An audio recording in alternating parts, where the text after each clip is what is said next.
AEB Chan-Curtis. AEB Chan-Curtis, what he did, he made a cylindrical table. He made a cylindrical table. How he made the cylindrical table? Here also the concept which was used as increasing atomic mass. Increasing atomic mass. So he made a cylindrical table of the then known elements. On the what order? Increasing atomic mass ka order. So here also the property exploited as increasing atomic mass. Why? Because of John Dalton. People misbelieved him. Right? That also right. Now the third one is what? Third one is Newland's law of octaves. Third one, Newland's law of octaves. Very, very important. Newland's law of octaves. Now, what is Newland's law of octave? What do I mean by octave? Octave means something related to eighth. He arranged the then known elements in the increasing order of atomic mass. Increasing order of atomic mass, and what he understood. What he understood? He understood one thing, that the properties of elements repeated at the 8th position. At the 8th position. At that time, 56 elements were known. 56 elements were known. Noble gases were not known. Noble gases were not known. After years only noble gases we discovered. So, noble gases were not known, but 56 elements we know. 56 elements we know, but noble gases were not known. So so he arranged these 56 elements in the table, and he got that at the 8th position the properties repeated. So that table we have to study. What I am giving you have to study. Clear? Because that is also asked. That is also previous year's question. So you have to know how you have to arrange that. What is the table? Hydrogen.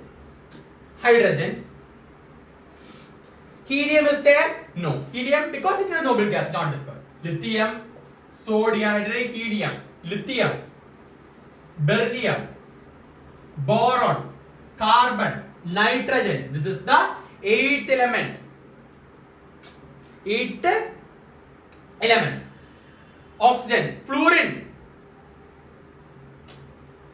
neon, no, noble gas. Fluorine is noble gas, therefore it's not there.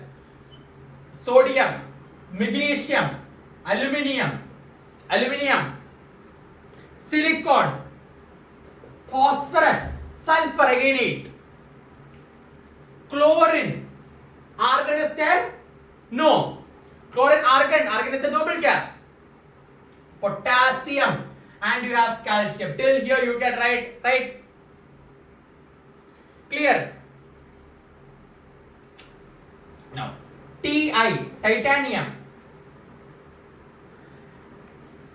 Here, no, not here. Chromium, titanium. Chromium, titanium. Manganese, iron. Manganese, iron. Copper and nickel. Copper and nickel over here. Copper and nickel over here. So in one table itself, copper and nickel. Now this is the table. This is the Newland's law of octaves.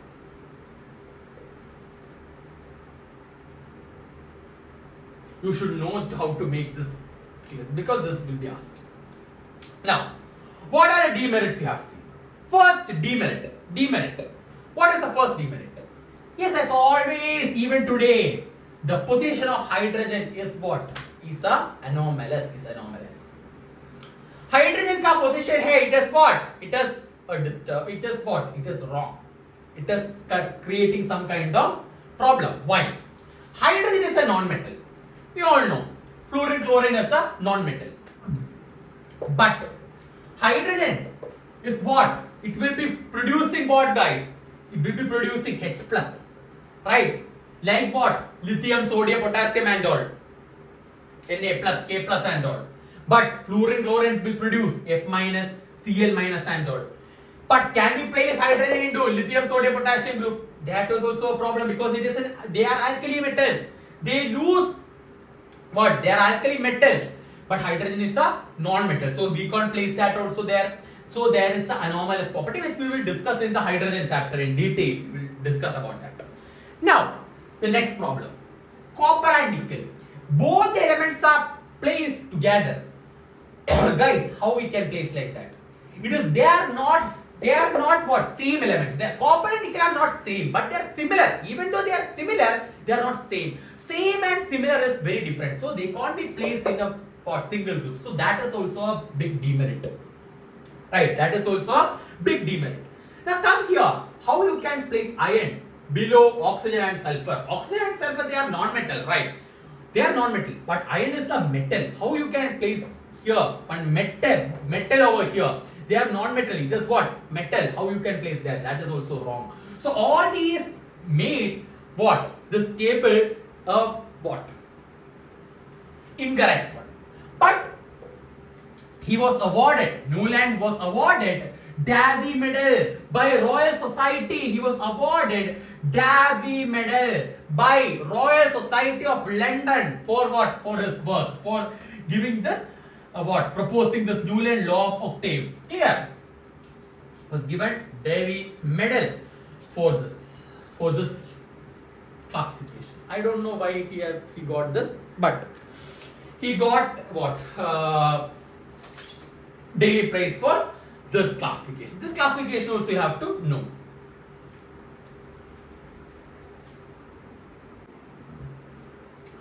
Now next classification. Next classification is done by whom? Lothar Meyer. Lothar Meyer.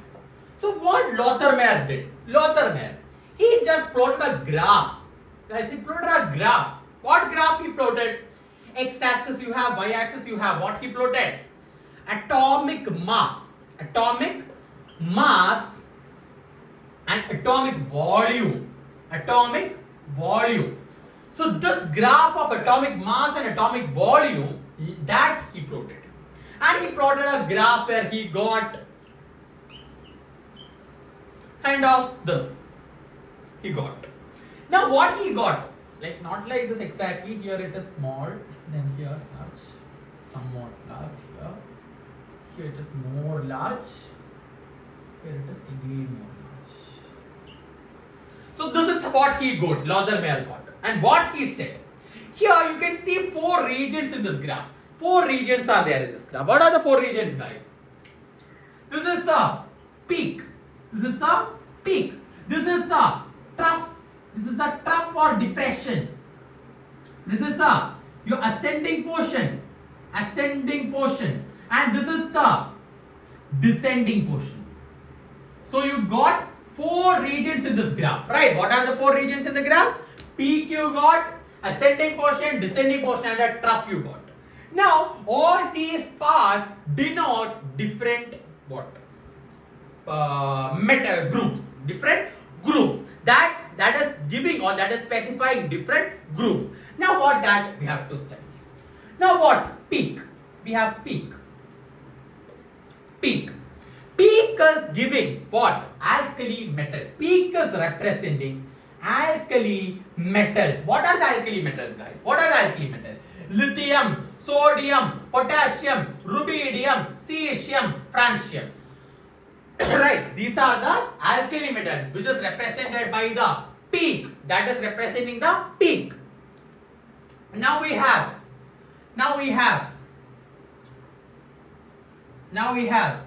ascending. Now we have ascending. Ascending is representing what? Ascending. It is representing what? Halogen.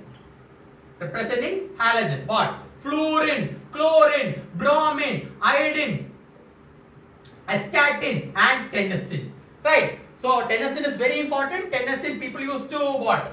Leave tennessine and go, but it is asked in a previous question paper which among the following is a halogen and they give tennessine. It's very important. Tennessine. Next, that is ascending. Now you have the descending. Now we have the descending. Descending. Representing what? Representing alkaline earth metal. Alkaline earth metal. So they represent alkaline earth metal, this descending part. And then you have a trough or a depression. That is representing trough or a depression. Trough or a depression.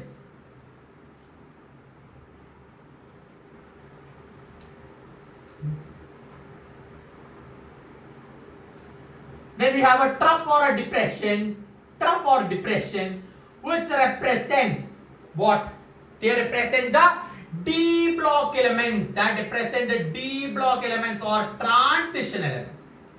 D block elements or transition elements. Clear? Or transition metals. They are being represented by the trough or depression. So that is what the regions of the graph. That also you have to know. But what is the demerit, guys? What is the demerit in this classification? Yes, the main demerit in this classification is this is a graph, right? It's a graph plotted against atomic mass and atomic volume. How you all can remember a graph like this? We all did do classification in order to make things concise or simplified. But how can you remember a graph? It is more complex. It is making the classification system more complex. So discard it. Discard it. Readily it was discarded. Clear? Now we have to move on to another classification. Right now. Now we have what? Mendelev's periodic. Mendelev's periodic table. Mendelev, guys, he was a genius. He was a genius. He was a very good person. He was an intelligent person. At his time, 63 elements were known. 63 elements were known. What he did? He just took that 63 elements, maximum of 63 elements he took, and he did chemical reaction with oxygen and hydrogen. With oxygen and hydrogen, he did what? Reactions. So if it's X, Y, Z, if we have three elements like X, Y, Z, he took X and he did with oxygen XO he got. Right, XO he got. And hydrogen he got XH2 he got. This is the reaction. X with oxygen with hydrogen he got. Now here he got Y2O. Y2O he got. And here he got YH he got. And either here he got ZO. Here he got ZO. And then he got his ZH2. Like that he did reaction. Between what? He took like this X, Y, Z, three elements like that. He took every 63 elements and he did maximum of 63 elements and did reaction between O2 and H2.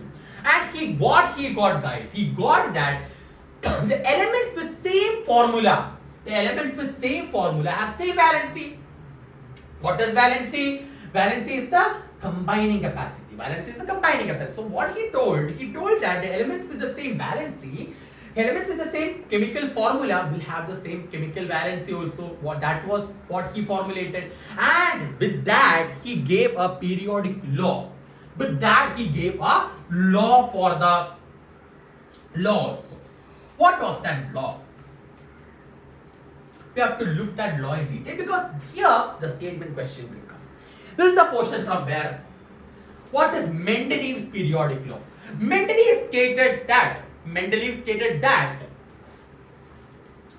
the properties of elements are the periodic function of atomic mass. Here we have to what? Dissect each portion and we have to study. The properties of element का property are the periodic function of atomic mass. So the three things we have to look. We will formulate this, we will understand this by using a mathematical situation. We all know, you all studied mathematics in your class 12 where you studied this called functions. Right, relations and functions you know. X is equal to f of y. X is a function of y. X is a function of y. What is the meaning of that? X is equal to f of y. X का values है y में depend होता है, right? X का value से y में depend करता है. That is what is called x is equal to f of y. X का value will always depend on y. That is what is called what? That is what is called x is equal to f of y. The value of x will be depending upon the value of y. What is the value of y? That is giving you the value of x. That is depending on what? The x value will depend on y. That is called x is equal to f of y. Clear? Similarly, how we can write here? Property of element equal to function of, f is function of atomic mass. And what function guys? What function it is? It is a periodic function. What is periodic function? Periodic function means there is a regularity. There is a periodicity. There is a kind of repetition. That is what is given here. Clear? Properties of elements are periodic function atomic mass. X is equal to f of y means properties of elements are periodic function of atomic mass. Property element equal to function of atomic mass. That is when property of element changes with what? Atomic mass. This is what is called the Mendelev's periodic law. Clear? Right. What he told that you have to write. Property of element equal to function of atomic mass.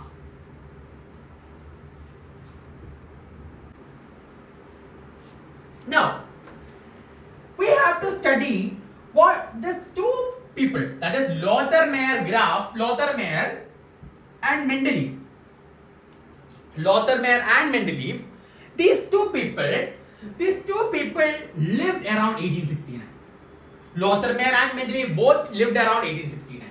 And at that time only both gave this criteria for classification. So we need, NCERT also discusses this small topic of difference between Lothar-Meyer classification and Mendelev's classification. Lothar-Meyer classification and Mendelev's classification. What? Lothar-Meyer, Mendeleev. Mendeleev is a more famous guy. Lothar-Meyer is not that famous as Mendeleev. That is the first reason why Mendelev's classification is more popular. Now, Lothar-Meyer, he did what? He plotted a graph, which is a very complicated one. He plotted graphical concept. Here, Mendeleev uses what? He tabulated, he uses what? Table. He tabulated his entries. Now, Lothar-Meyer focused more on physical property. This is very important. Physical property. Lothar-Meyer's graph was based on physical property. But Mendeleev, he took elements, did reaction between oxygen, hydrogen and all. And that is what is Mendelev's periodic law. So he gave more focus on chemical property. He gave more focus on chemical properties. Now, Mendelev's periodic table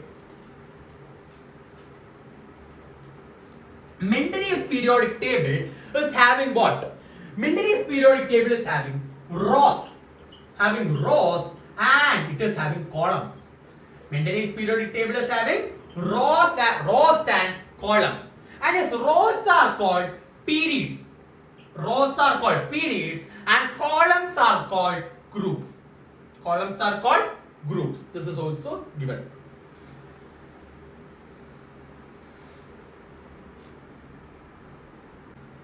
Now we have this concept of diagonal relationship.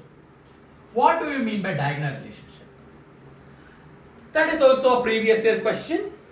It's a very important concept, diagonal relationship.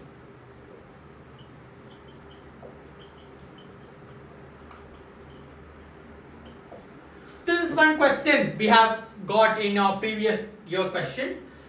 So yes, what are the causes? So they will be asking this question of Which among the following is a cause of diagonal relationship? This diagonal relationship topic is discussed in S block, P block, many different chapters. We are combining every concept together and I am discussing over here. So diagonal relationship. What are the causes? 1.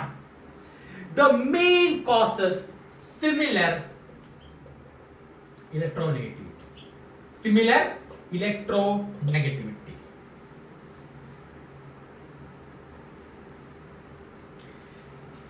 Same ionic and atomic radii.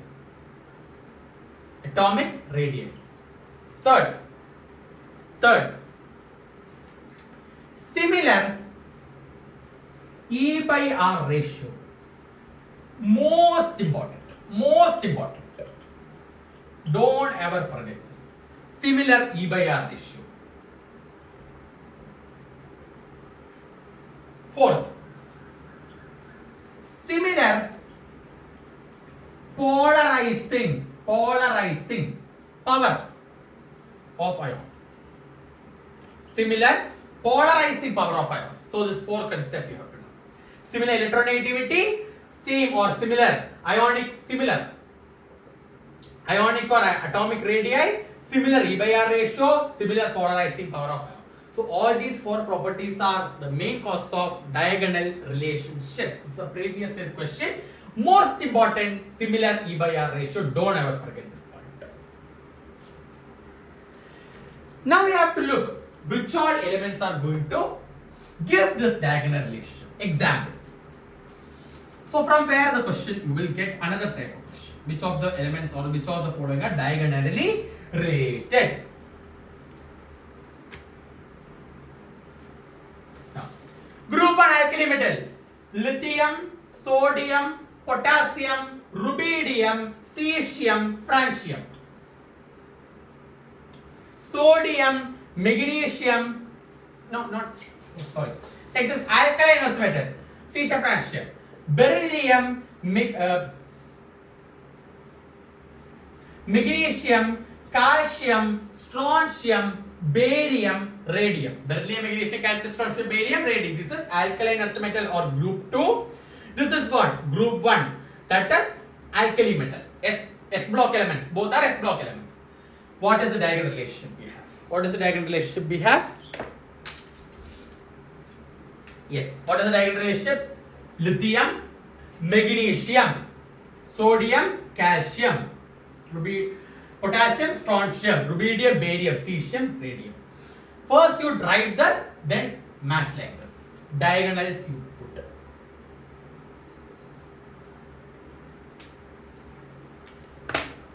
So you will get questions how?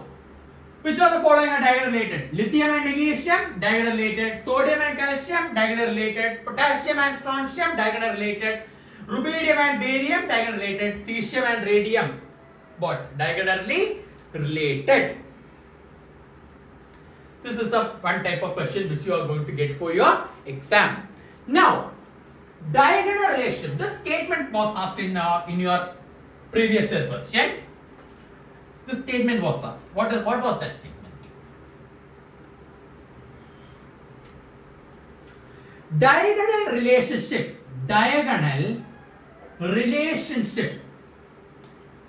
is shown by elements of second and third period. Diagonal relationship is shown by the elements of second and third period. This is a very important point. Again, what all points you have to remember? E by R ratio, same E by R ratio, second and third period. This is a very important because this is a statement based question. Cause of diagonal relationship is similar E by R ratio. Diagonal relationship is a property exhibited by second and third period elements. So these two are true statements. That is very important. Write down.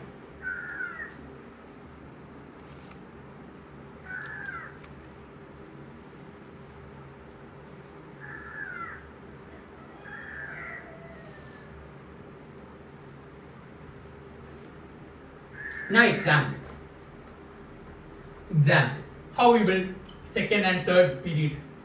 Hydrogen helium first period, right? Hydrogen helium first period.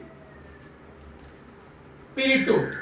Lithium, beryllium, boron, carbon, nitrogen. Oxyfluorine, neon, sodium, we are not writing. Neon, up to neon, we are not writing.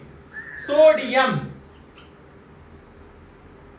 magnesium, aluminium, silicon, phosphorus. Now again, diagonal relate it.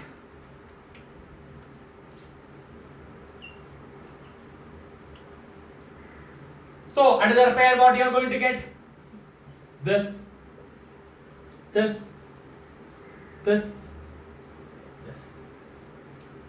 So from periodic table, entire number of diagonal relation we got.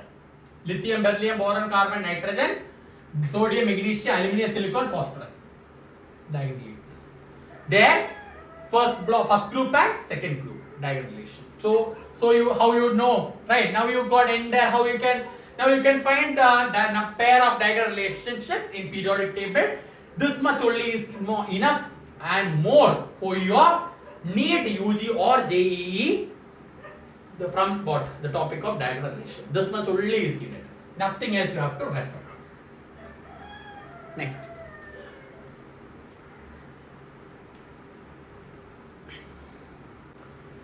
Now we have what? Another concept of Mendelev's periodic table. That is, what is the main merit of Mendelev's periodic table? What is the main merit? Main merit of Mendelev's periodic table. Mendeleev, he left some gaps.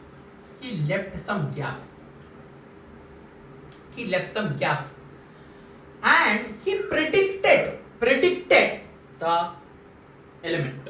Which element is going to come over there? And we have four such elements. All the elements you have to know. Right? Eka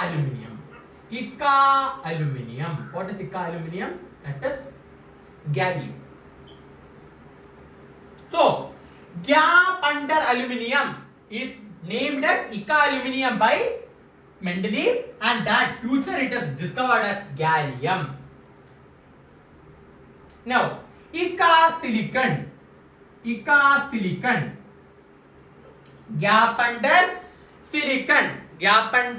silicon, named as germanium.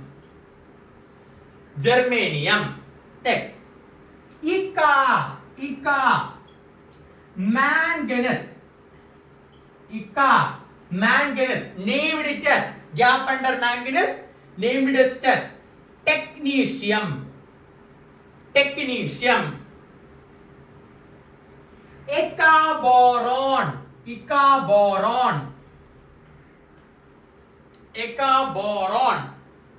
gap under boron, named it as scandium. And he also predicted the property of this also. Property of what? All this. Now, question on NEET will be like this. Write the